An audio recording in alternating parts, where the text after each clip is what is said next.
Huh? Raka. Okay. Honorable Minister, Government of Andhra Pradesh, Sri Velampalli Srinivas Rao. Joint Secretary, Government of India, Sri Kasinath Jha. Director General CIPET, Professor S.K. Nayak. Principal Director, New Projects, CIPET Headquarters, Sri Rajendran. In charge of the CIPET Vijayawada, Sri Shekhar. Other members of the CIPET family, my dear students, trainees, sisters and brothers. I am extremely happy to be here, to go around the campus, to know the progress and growth of this institution, and then to interact with the trainees. It's really a very good, wonderful, happy moment for me. నాకు మనసులో చాలా సంతోషంగా ఉంది. ఎందుకంటే నేను ఆలోచించి ప్రయత్నం చేసి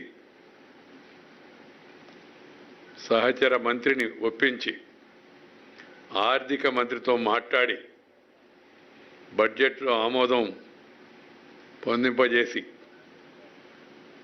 శంకుస్థాపన చేసి నా సంస్థకు ఇవాళ వచ్చి అది పెద్దదై పుష్పించి పరిడవిల్లి ఇవాళ లాభసాటిగా తయారైన సిపెట్లో ఒక భాగస్వామిగా తయారవుతున్న సంస్థకు వచ్చి దాని పురోగతిని తెలుసుకొని నిర్మాణం జరిగిన యొక్క సౌకర్యాలను పరిశీలించి శిక్షణ పొందుతున్న యువ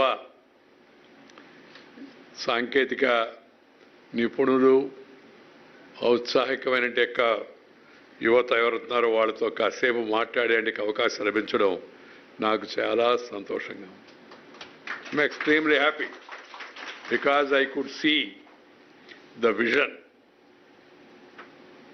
of the Prime Minister, Sri Narendra Bhai Modi, is taking shape here in these workshops and these laboratories, and the future of India, the younger generation of this region, particularly Andhra Pradesh and Telangana, getting trained here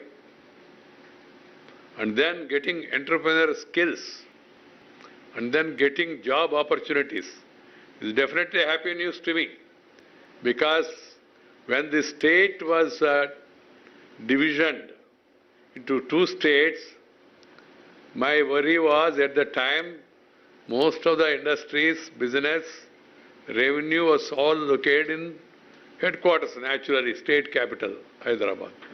So this new state, how it will survive? So that was the worry. I was in the government, so I could persuade my colleagues, impress upon the Prime Minister, and get a number of institutions sanctioned, around 36 or so, to the state of Andhra Pradesh. 36 institutions to a new state was a record. So I recall that happy moment.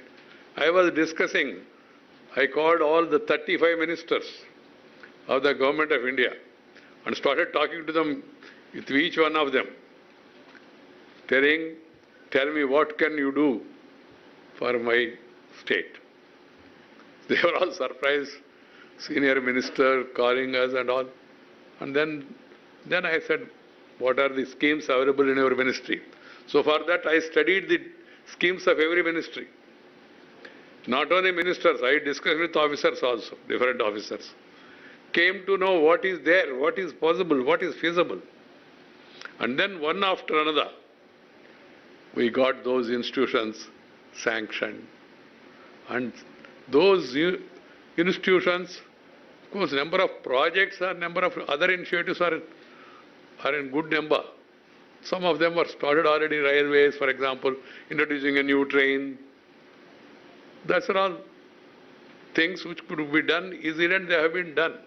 But institution, as an institution, I am happy the first institute to take full shape and that get operationalized after the sanction and after myself coming over here and laying foundation with my colleague Sri Ananta Kumar, who was really helpful in getting this sanctioned for Vijayawada.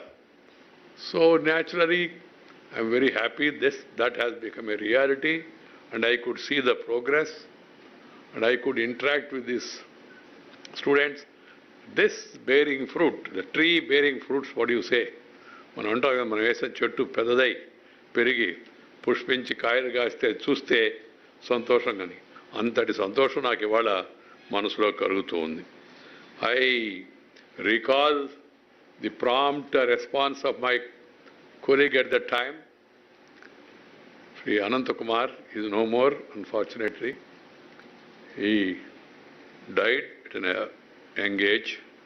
He took initiative and then suggested to me from his ministry, chemical and fertilizers. These are some of these things, but he said the government is not in a mood to expand normally. So then I persuaded him, and then I called Finance Minister, late Arun Jaitley, who was again kind enough to get this approved and put it in the list of the budget announcements and all. That's how this became a reality. That's why I said I am very, very happy. And secondly, my dear friends, just now the Director General made a detailed presentation. I was very happy to know about the progress made by CPET, the initiatives and the excellent work done by our officers, our scientists, our technicians, in collaboration with various stakeholders, and then make a turnaround from loss-making to profit-making, and then providing a wonderful opportunity for the country. That story is really inspiring. This is how each and every department, ministries and officers should work, reorient their thinking, and then reshape things, reorganize, because that is the need of the hour. And then, friends, these petrochemicals, they really play a wonderful role. This institute is contributing, CPET overall, is contributing to the national growth, to the national development through its diversified activities in the area of skilling programs, technical support services, and academics and research development. It's multi-focused, multi-dimensional. The future is skilling. The future is skilling because India population is huge.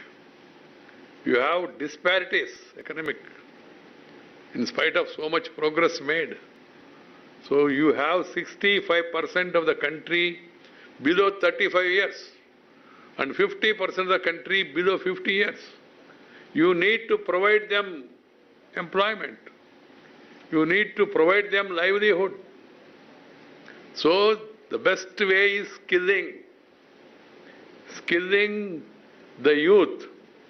That is the top priority the country should have. I am happy that the present Prime Minister has created a skill development ministry and giving more focus on skilling. These polymers are a wonder material. The presentation that has been made and the labs, workshops I visited shows how you can do wonders. Because the wonders are to increase the quality of life. That is the purpose. This is becoming an important part of the global economy. So we should not lag behind because these polymers are low weight, durable, resourceful, and comparatively affordable. Affordable, durable, low weight, and resourceful. What else you need? So that's why I say it's a wonderful material.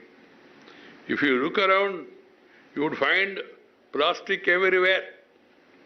It is ubiquitous. It is in your wristwatch, your pen, your mobile phone, your computer, your kitchen, or your car. So many things we have seen, even right from the police helmet to the lathi to the bottles you use. So now plastic has become really indispensable because of its versatility.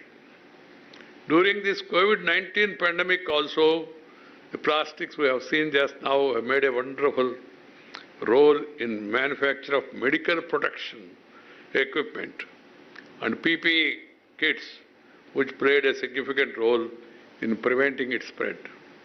The disposable plastic syringes, blood bags, gloves, and other medical equipment with enhanced features and functionality have proven their worth during this difficult time.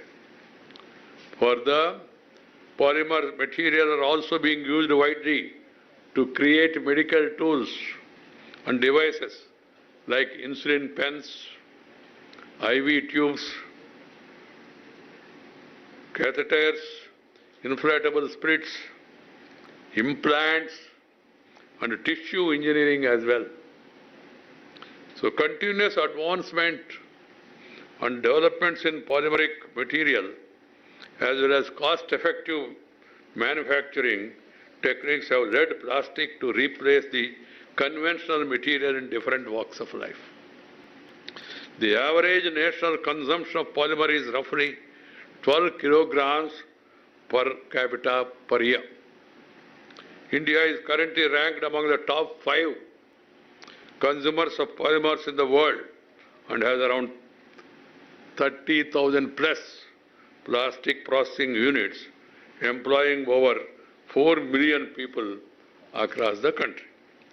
So today, dear youngsters, polymers are an integral part of petrochemical sector. With its demand growing at the rate of 8%, it is expected that the polymer sector will account for 20% of the total oil consumption and 15% of the global annual carbon budget by 2050.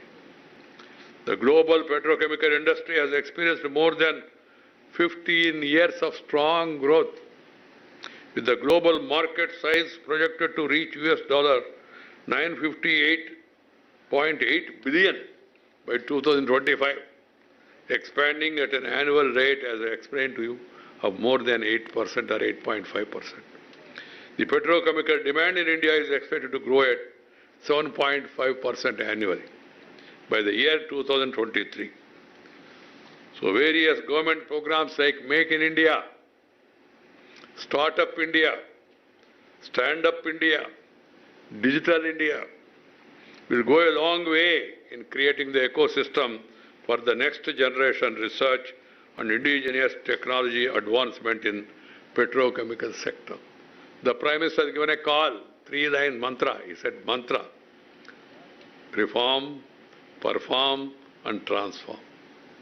Reformation, how it can make a turnaround, growth. You have just heard the story.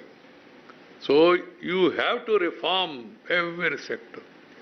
And reforms or technology advancement, science, research is for the betterment of the lives of the people. This has to be understood. It is not only simply providing employment to some thousands or lakhs of people. It is a question of making people's life more comfortable. हर एक व्यक्ति के जीवन में जो सुविधा और सुधार और संतोष लाने के लिए जो प्रयास हो रहे, इसमें पेट्रोकेमिकल्स का, पॉलीमर्स का और इस क्षेत्र में जो प्रगति हो रही, उसका भूमिका बहुत महत्वपूर्ण है. इसलिए मित्रों, ये longevity and durability have posed several challenges to our environment. This is also an important aspect. Convenience items that are intended for single use are being continuously discarded to the landfills, littering and our landscapes, thereby creating threats for aquatic and marine life. If you go to the beaches, some of the beaches you can find plastic finding a way and then see trying to throw it. So it is affecting the biotic life. And also improper littering habits and lack of awareness on plastic waste management has resulted in many environmental hazards. ఈ వాతావరణంలో వస్తున్న మార్పులు, ఆ సవాళ్లకు ఈ single plastic కూడా మనకి కారణభూతం అవుతుంది. అందుకని ఈ విషయం పైన దృష్టి సారించాల్సిన అవసరం ఉంది. దీన్ని ప్లాస్టిక్ని వాడడంలో కాదు, దానికి వాడకం నిషేధించడంలో కాదు దానికి సమాధానం.